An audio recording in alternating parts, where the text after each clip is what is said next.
নমস্কাৰ, Assamese health tips চেনেলটোলৈ আপোনালোকক আদৰণি জনালোঁ। আজি আপোনালোকক অমিতাৰ বিষয়ে কেইটামান গুণাগুণৰ কথা ক'ম। অমিতা এবিধ ফল, যি ফলত vitamin C, vitamin A, potassium, calcium আৰু আইৰণ প্ৰচুৰ পৰিমাণে থাকে আৰু পকা অমিতাই আমাৰ ওজন হ্ৰাস কৰাত সহায় কৰে।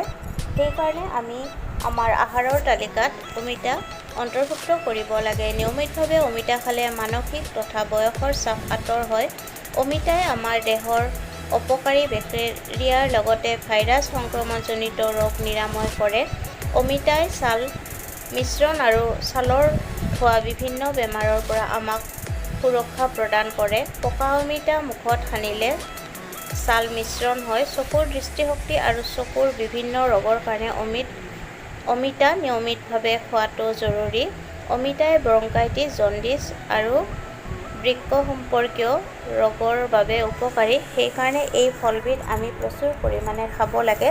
অমিতাই শৌচ খলচা কৰে। যিসকল ব্যক্তিৰ 2-3 দিনলৈকে শৌচ খলচা নহয়, তেওঁলোকে অমিতা নিয়মিতভাৱে খাব লাগে।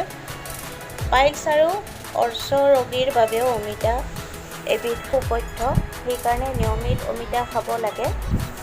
আজিৰ ভিডিঅ'টো ইমানেই। যদি ভিডিঅ'টো চাই আপোনালোকৰ ভাল লাগিছে তেন্তে ভিডিঅ'টোত লাইক, কমেণ্ট আৰু চেনেলটো ছাবস্ক্ৰাইব কৰি কাষতে থকা বেল আইকনটো অন কৰি ৰাখিব।